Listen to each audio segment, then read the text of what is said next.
Hey, everybody, it's Scott Steen with winnersandwhiners.com coming to you with the Hump Day edition of Today in Sports Betting and doing it NBA style with my partner, Scott Reichel. Scott, we've got a lot of games to get to, a couple games to talk about. Pretty good game there at the Mile High City as we went to double overtime.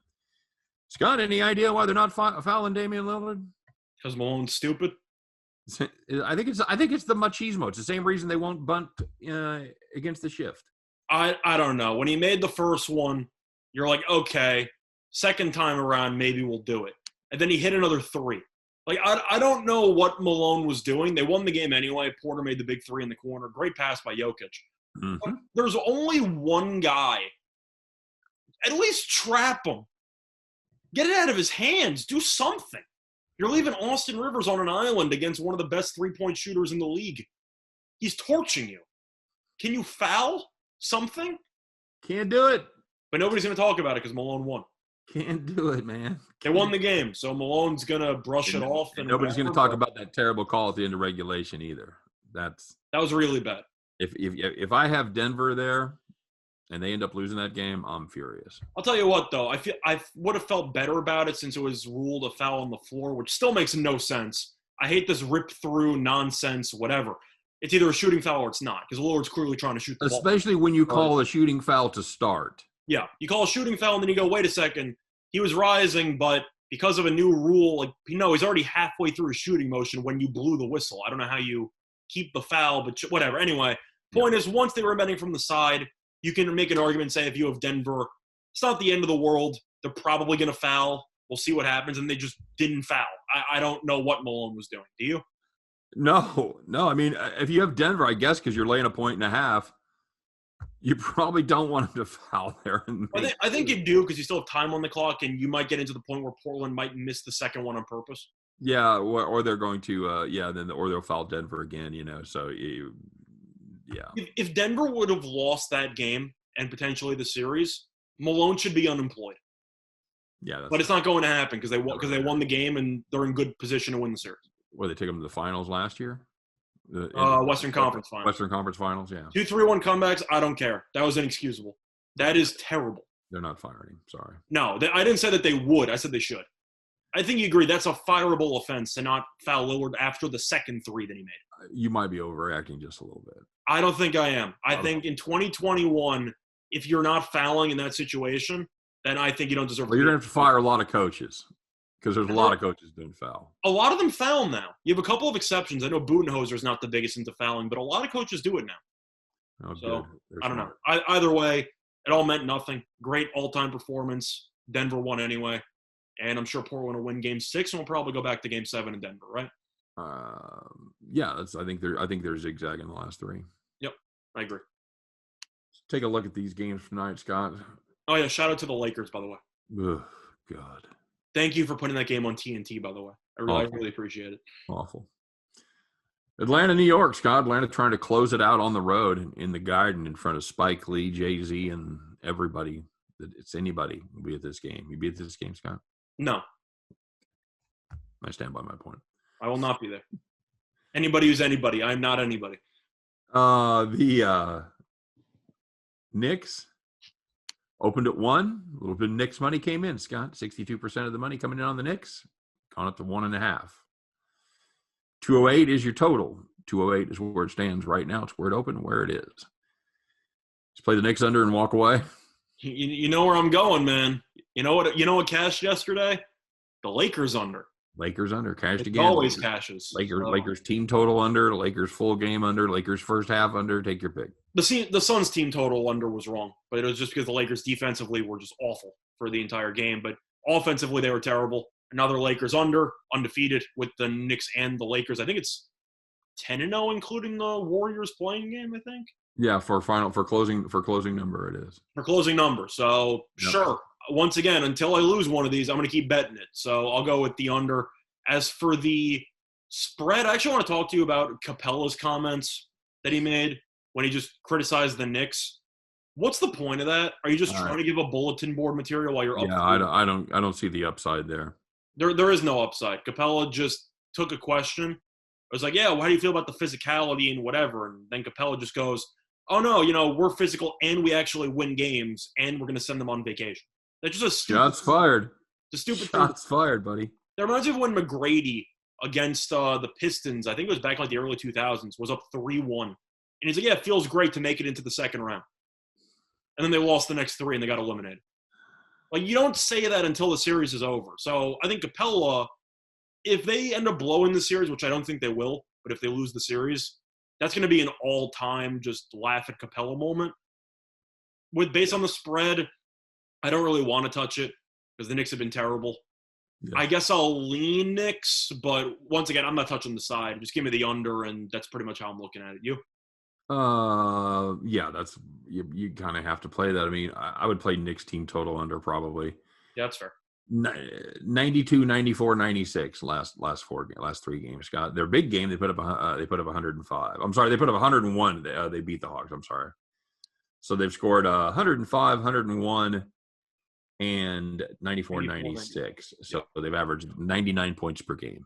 And if you're looking at the actual spread here, of course, since it's 1.5 and the total's around 208, you are looking at around 105 or so. Yeah. So that sounds too high to me. This team can't score. But you always have to wonder, what if Randall shows up? I feel like you can kind of stop begging him to come back. Either he's going to come back or he doesn't. But expecting him to bounce back with the law of averages has probably killed you if you're betting the Knicks or betting player props because he's been awful in every game he's played in. Randall fallacy. It's the Randall fallacy. Well, just in general, people always follow the law of averages, and sometimes it pays off if a team's shooting extremely hot from the three-point line. But Randall has been lost all series long, and people just think, like, well, he'll figure it out. Are you sure he's going to figure it out, or maybe Atlanta's just defending him perfectly? You know who's figured it out is this Atlanta defense under Nate McMillan. Yeah. They've been a legitimate unit there in the second half of the season. So yeah, but I'm looking at the under until they beat me. I got to do it. All right, that's solid. Moving on, sir. Taking a look at the next game on the card. This is actually the first game on the card. It's kind of the rotation numbers are kind of screwed up here, but it's the Wizards and the Sixers. Sixers at home, open 6.5 now. It's 6 in most spots. No, I'm sorry. It's still 6.5 in most spots. DraftKings has it at 6. So there hasn't been a ton of movement there. Not a ton of movement on the total at 229.5. Scott, the Wizards have anything for the Sixers here? Well, I think they actually do, but it's mostly because of Embiid being injured. In fact, that actually only has to do with Embiid being injured because if he was healthy, I think we both would have probably cashed our Sixers bets in Game 4. Yep. So that he ended up getting injured, happens. Nothing you can do about it. But the point is that Washington battled, came back, and they won. Now, of course, Philly's very good at home. And, of course, Washington still can't guard anybody because Philadelphia still did pretty well offensively even when Embiid was out of the game.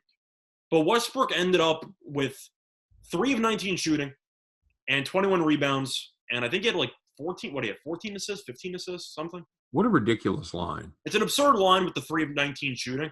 But the point I'm trying to say is that if Embiid is out, Westbrook might go for 20 rebounds again. So Washington actually might control the glass in this game. I think Washington might be live. Now, I'm not saying that they're going to come back from 3-0 and be the first team to ever do it. If it was going to happen, it would involve a serious injury. And we can agree that this team without Embiid is clearly not the same.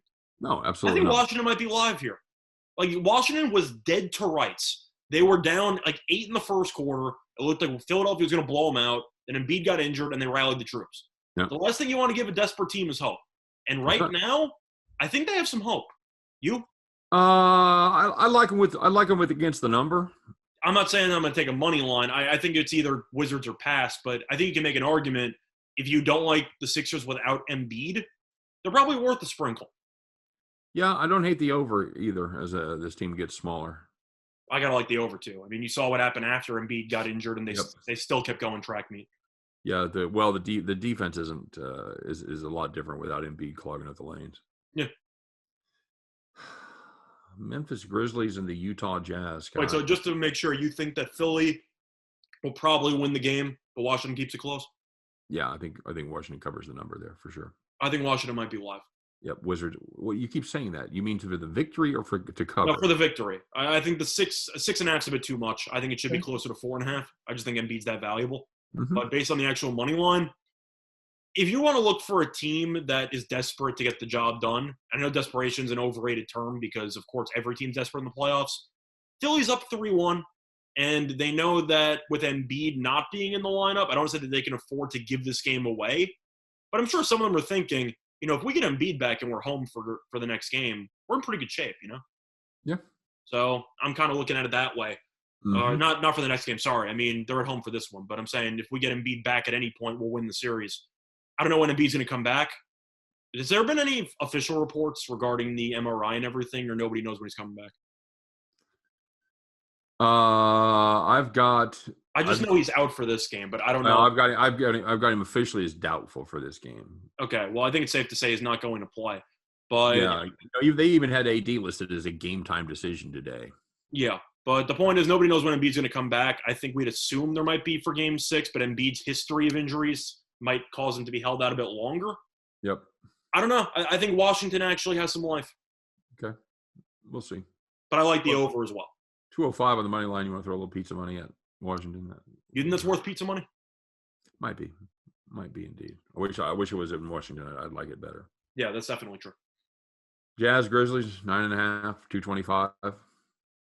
Well, I find the total interesting. It opened up at 226. It's down to mostly 224.5. So there's been under money, even though every game. Where do you see 224.5?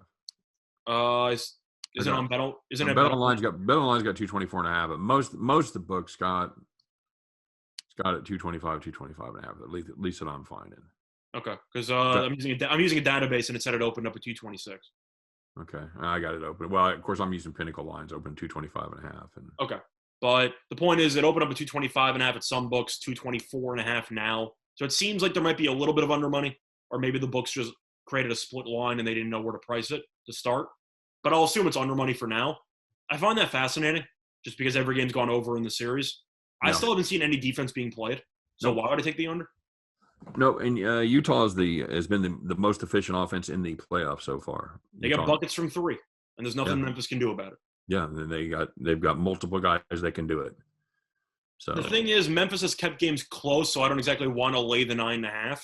Yeah, but especially since what are we valuing Memphis's home court as being? I'm trying to figure out what the price would even be. But Utah's been great, but those games have been close. Memphis is also a young team, though. So I am a little bit concerned they might just fold if they get behind early and just pack it up, which you might see from some young teams that are inexperienced. But I got to go with the over. I mean, you've just seen track meets take place. That's my play. I'm going to pass. I'm going to pass on the side. I don't like the 9.5 at all. I lean Memphis just to get some scramble points at the end, lose by 6. That's why I like the over. But yeah, that's very solid. All right, so and then we got our interesting game, which is actually the only series that we have for Wednesday's slate, where it's actually tied 2-2. Mm-hmm. Yeah, it's going to be Dallas at the Los Angeles Clippers there at the Staples Center. It's actually kind of funny because it's one of the only series that are actually tied 2-2, and it might be one of the most lopsided matchups that we have right now with the Doncic injury and everything that's going on with Dallas. Yeah, that's not good because they pretty much the Sixers have figured out. I mean, the Clippers have figured out how to pretty much shut down everybody else. Yeah. So they're gonna let Luka eat, and Luka still has the neck and shoulder issues. If you can't pick up the fork because your neck hurts, it's hard to eat. Yeah, that's all. So I'm pretty much I've got a clip here. Yeah, that's how I feel. I'm trying to figure out how you can even make a case for Dallas unless Doncic with a messed up neck goes nuclear. I just don't see how it's going to happen because Porzingis played a little bit better last game. Still can't guard anybody.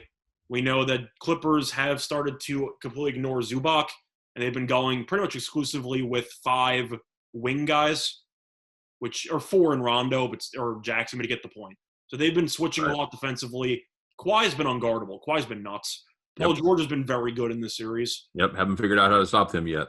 Correct, and they keep using Kleber, and that's not going to work. So Clippers won the last game on the road by 25. Yep. Dallas scored 81 points. Yes, sir, with Doncic. Yeah, it's really just an ugly spot. I mean, I'm trying to figure out if there's more value on the Clippers, on the under, or on Dallas team total under. But you might be okay with all three because it seems like the momentum that Dallas had and the worries about the Clippers folding, Over. it's over. And I think we'd agree based on what we've seen lately, Clippers will probably win in 6. I don't see Dallas winning another game. Nope. I agree. I'll go with the Clippers and I'll lean under. Ty Lue, coach of the year right there, buddy. Sure. He's a genius because he let Doncic go for like 80 in the first 2 games, so he would tire his own shoulder and neck out, and then they would pounce on him. Rope-a-dope, buddy. There's the rope-a-dope. They made Doncic gas himself out in the first 2.5 games. He wore his poor little neck out. Mm-hmm. All right, guys, as always, if you're looking for more information on these games or any other games today, make sure you stop by and check out winnersandwhiners.com. Deep dives and predictions into every single game, every single day. It's always free. winnersandwhiners.com. And for myself, for Scott Reichel, for the whole team over here at Winners and Whiners, we appreciate you guys watching today. Don't forget to like and subscribe. Of course, we wish you nothing but the best. Hope every one of those tickets in your pocket turns into cash money when you head back to the window. You guys have a great day. Stay tuned. Check it out right around the corner because we're going to be doing the MLB version of Today in Sports Betting. Stay tuned. We'll see you there.